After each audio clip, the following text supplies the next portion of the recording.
আসসালামু আলাইকুম প্রিয় ভিউয়ার্স, নির্ভেজাল অর্গানিক ঔষধালয় থেকে আমি হেকিম মাওলানা আশরাফুল ইসলাম আপনাদের সকলকে জানাই সুস্বাগতম। প্রতিদিনের মতো আজকে আমরা নতুন আরেকটি ভিডিও নিয়ে আসছি। দেখেন, আমরা এক ধরনের লতানো গাছের সাথে দাঁড়ায় আছি। অনেকে এই গাছ অনেক সময় পুকুরের পাড়ে, নদীর পাড়ে বিভিন্ন সময় হরহামেশাই দেখতে থাকেন। এই গাছকে বলে লতানো ফুটকি।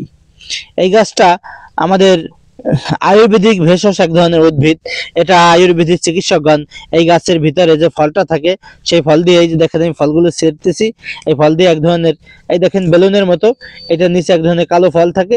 এই কালো ফল দিয়ে বিভিন্ন ধরনের তেল, মালিশ তেল, যেমন লিঙ্গ মালিশ, এই ধরনের তেল আমরা বানিয়ে থাকি। তাই যে সমস্ত ভাই এই গাছের সাথে পরিচিত না, তাদের জন্য আমরা এই গাছের সাথে তাদেরকে পরিচয় করে দিচ্ছি। তাই যে সমস্ত ভাই বিভিন্ন লিঙ্গ মালিশ তেল ইউজ করতেছেন, তা যদি আমাদের কাছ থেকে আমাদের লিঙ্গ মালিশ তেলটা যদি কি করেন নেন, তাহলে আমরা এই লতানো শুটকি দিয়ে আমরা এই লিঙ্গ মালিশটা বানিয়ে থাকি। তাই যে সমস্ত ভাই আমাদের পেজের সাথে আমাদের ভিডিওগুলো দেখতেছেন, তারা আমাদের পেজে ফলো দিয়ে আমাদের সাথে থেকে আমাদের কাছ থেকে যোগাযোগ করে লিঙ্গ মালিশ নিতে পারবেন। আসসালামু আলাইকুম।